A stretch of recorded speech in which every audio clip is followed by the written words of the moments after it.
Hello, everybody. How amazing is Matt Lillard? Isn't he the best? Thank you for being here. I can't tell you how honored I am to be a part of this family and to be a part of the fandom now that is really voracious. So thank you. I'm very honored to have you here myself. And I'm not gonna lie, I got starstruck when I saw you back there. You shook my hand and it's still kind of shaking a little bit. Mine too. But listen, I think a lot of people are here because now that they see your face, I think they want to get confirmation on who exactly you are playing. There's been a lot of speculation on your character in this movie, and I'm here to ask you, can you confirm once and for all, who are you playing in this movie, and how does it feel to be welcomed into the Freddy's universe? I cannot. I wish I could, but I was told I cannot. I will say I play somebody with a very particular and specific past, and somebody who has a deep emotional tie to what's going on. Other than that, I'm not really allowed to say. I'll defer to your lawyer. We have the same lawyer. Listen, the people came here for answers and they're leaving with more questions. I know, I apologize. That's FNAF. That's That's right. Sorry. That is FNAF in a nutshell. And that's how we like it. That's why we love it. Yeah. Now, That's not what you like, then why are you in this film?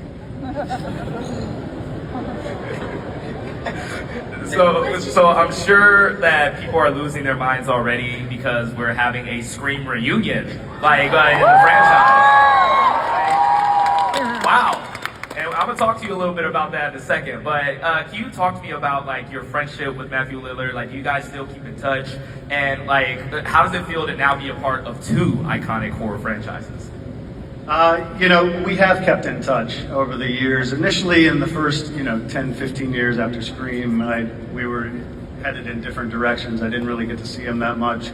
I started doing the signing convention circuits and stuff like that with Matt. And we've gotten very close. He is one of the greatest human beings I've ever known. He really is. Everything you see, he is a light to so many people and such a good-hearted human being. So I'm honored to call him a friend now, yeah. Incredible, man, incredible. Now, I've noticed something about you too. It seems that you guys are following each other into your respective movie franchises. Obviously, you both did Scream together. Yeah. And then you were like kind of carrying on into the later films, and now Matthew Lillard is confirmed for Scream 7. And I think that's incredible. Yeah. And then he does Five Nights at Freddy's, and I imagine you giving him a call and say, hey man, Yo, bro, I need a job. can I get next? Come on. I love that. I love that relationship that you guys have. Now, this is a question for everyone. These are my own personal questions, my burning questions that I need answered. So if you were to walk around the convention center disguised as Freddy's animatronic, which one would you choose and why? I'm gonna start with you, Emma. All right. Well, you guys got a glimpse of this one on the trailer, but I'm gonna go with Withered Bonnie. Jason? Well, I already have been Freddy, and I would never want to leave Freddy now that I've been Freddy. So, got to stick with Freddy. I'm very fond. I like that. You can't separate it. All right. I'm gonna go with Cupcake. Then I get carried around and just like lose it, and then I can take off. Like Cupcake on the tray. Okay. Yeah. It just sounds nice. There's a lot of walking in here, you know. Who's gonna carry you on this planet? Okay. Well, that's very interesting because I was about to say that probably Chica, because I know her best. And there you go. So, yeah. Chicas. It works out. Cupcake, Hey. Chica. Ah. Yay! Match made in heaven. Yellow Rabbit. Yellow Rabbit. Yellow Rabbit. I mean, first off, it's a tall costume. I need the leg room. I feel you, man. Totally. But also, it's like it's such a creepy vibe, man. It's like, oh, I love the creepy stuff. Maybe Foxy, because this is a pretty big convention center, so I gotta be able to move pretty quick. you know, running around the halls. And also, he seems like a chill guy. When he kills you in the game, he just sort of like pokes his head in. Hey, you're dead. Yes, alright, what are you gonna do? Yeah, that's my choice as well, Foxy. I don't know, it reminds me of Billy Idol for some reason. Yeah, so I dig that. Some good answers. I love this. I love this. What's yours? Oh, Yeah. I'm a rational confidence type of guy. I would have to be Freddie myself. Okay. I almost was Freddie, like standing up here, but then Jason said no, and we got into a fight. and It's better. I became a It's whole- better you're not. Yeah, it's better, right? You gotta listen to Jason. You gotta listen. That's a good. Thank you. All right, so the thing that I love about this franchise, video games, movies, you name it, is that it is steeped in lore. Like even before I got into it, everyone was just saying the lore. You gotta know about the lore, and I gotta know. Acting and the lore, and research, it goes hand in hand. So I need to know, did you guys do like a MatPat deep dive on YouTube before getting into it? I need to know this for my sanity.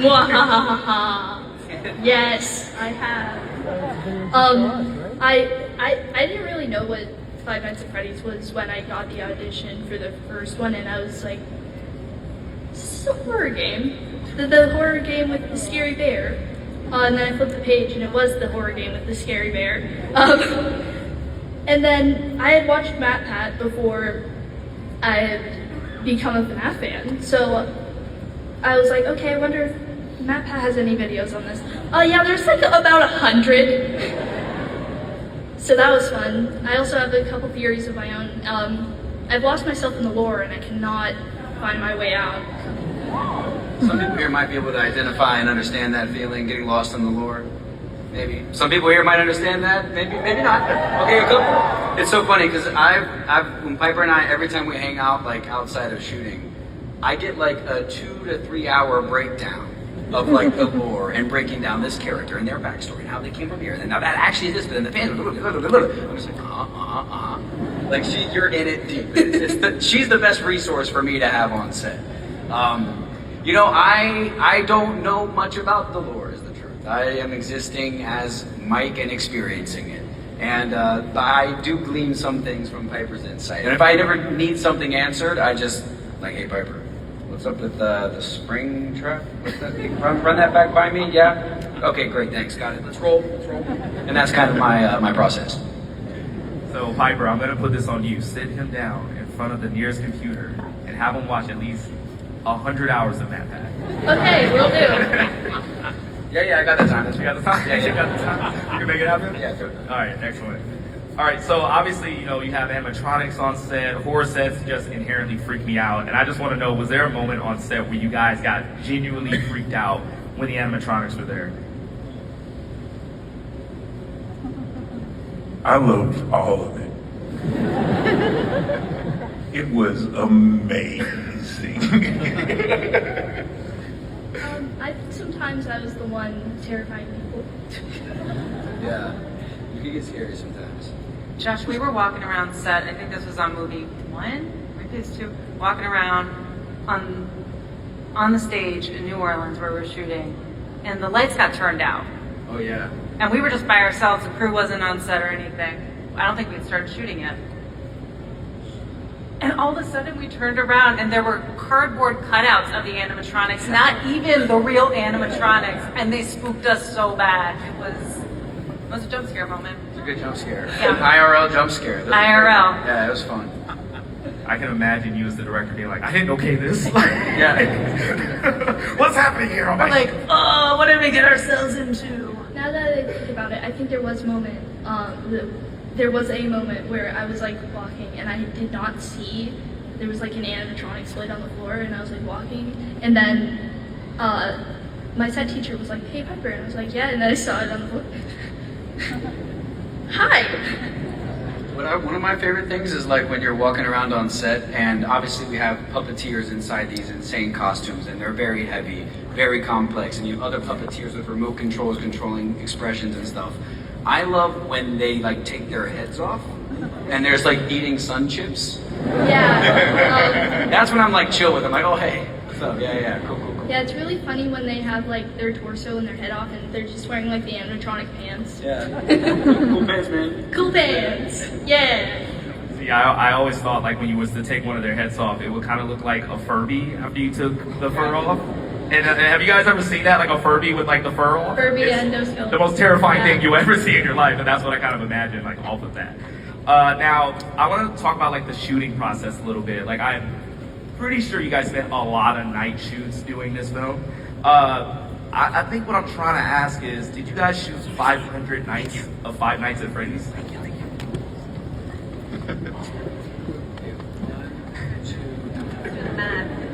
500? I don't think we got. I wish it was 500. That would be lovely. I want 5 years at Freddy's. That's what I want. Like 5 years of Freddy. I like Yeah. that. I like that. That's the new game right there. I mean, yeah. I mean, the shooting for these movies is, as you can see from this trailer, even the second movie especially, it's a lot more animatronics. There's bigger set pieces. There's more kind of high energy stuff, and we have multiple Freddy's franchise locations, and so it was just bigger. You know, so for that, there's a lot more shooting days and complicated sequences when you're trying to manipulate these, like Emma was saying, these massive puppets through these small spaces. Sometimes it's very complicated. So we spent not quite 500 nights, but a good amount of nights, sufficient It amount. felt like You it. said no to 500. Yeah, Emma asked for 500 I nights. did.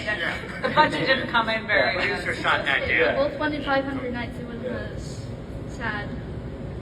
I'm sure everybody would love 500 nights. Now, I was told that we was gonna have a big clock to know if we're running over on time. I don't see a big clock. Do you guys see a big No, I clock? don't. No, I don't. I guess Oh. we go forever. Looks like it's 500 Nights of Freddy's 500 here. Nights of In Freddy's. all age, 500 Nights of all age. But I think we should open it up to some fan questions. We got a nice little line happening right over there. So let's bring up the first question for the panel. Hi. Hello. Can I take a moment to say thank you to Josh for being my date to my middle school dance last year? You're welcome. That's a really tiny me, but I'll take it. My question is, if the cast was, who's the cast's favorite FNAF 2 animatronic? Mine's Toy Bonnie. FNAF 2 favorite animatronic. That was the question, right? Did I get that right? Okay. I'm.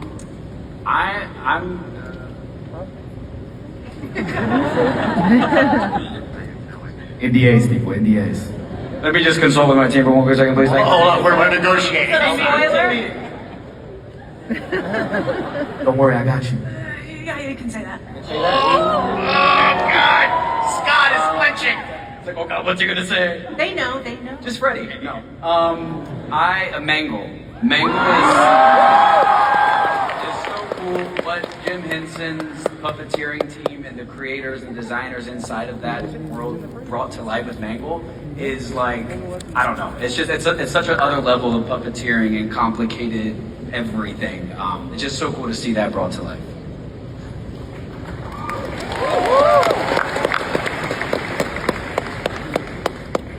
Hi. Hello. Hi. Do you guys think you'll ever make a Five Nights at Freddy's security breach movie? Do we think we'll make a 5? We really hope, like Matthew Lillard said, we really hope so. If enough people go see the movie, we'd be very excited to make Five Nights at Freddy's 3. Very excited. And for a security breach, that's a Scott question. You'll have to throw it on the Reddit forums. Yeah. Let him get into it. Hello everyone. Question is, the horror genre has been used with evil intentions in history, but do you believe that you can use horror stories such as this one with good intentions to send good lessons and good messages to the audience you're reaching out to? Should I say that? I couldn't quite hear everything. Can you speak a little bit Sorry, more clearly a little into the louder? mic? Get a little closer to the microphone like that. Alright.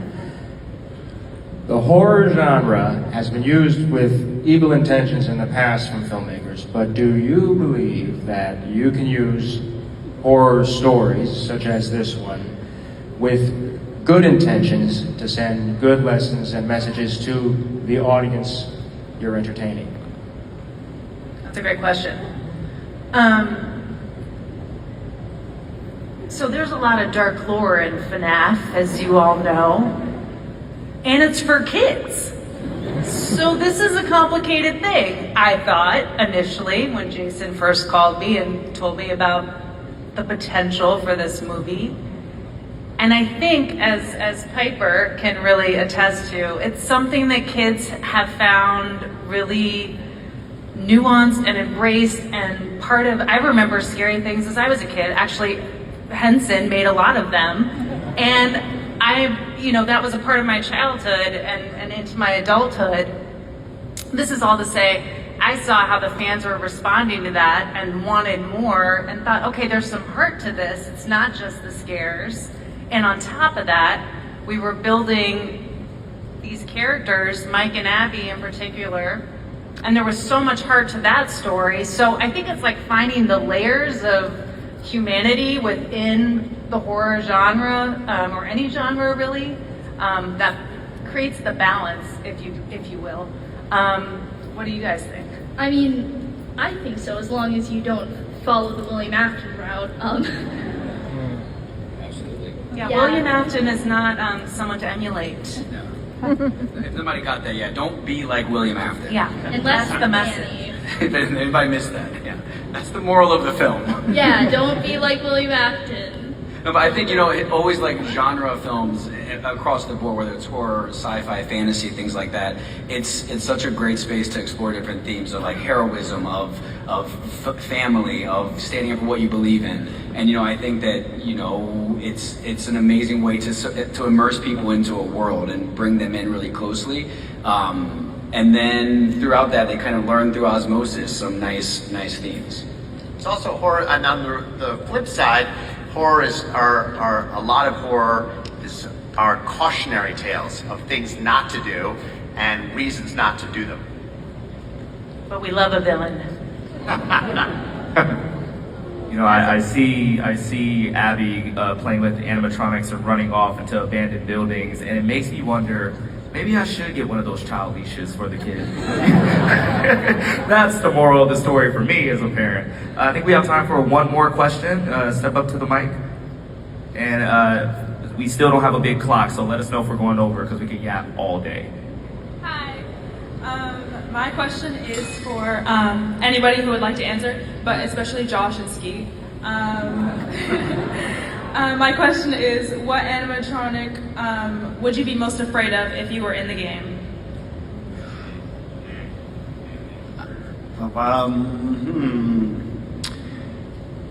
I don't know. I mean, probably Freddy if I was in the game. But, Chica if I was in the game. But I don't know that I'd be scared of any of them. Okay, tough guy.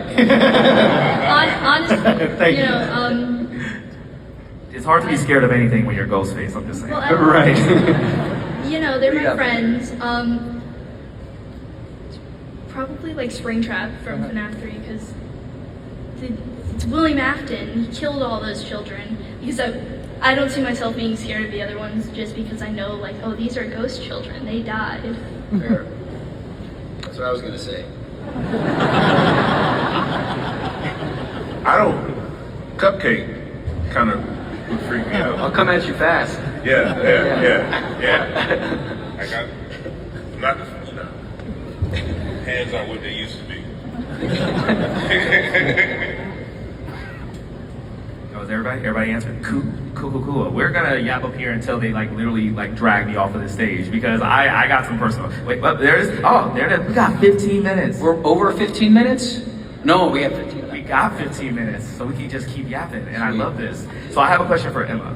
So as scary as the first film was, this new film kind of tackles new depths into horror. Can you talk to me about when you first saw that screenplay, what was running through your head and what attracted you to doing this film? Yeah, I think what Josh was saying earlier, that all the set pieces are bigger, how we were saying there's more than 3 times as many animatronics as there were in the first movie. The stakes just felt so escalated and exciting. And there's so much more action in this one.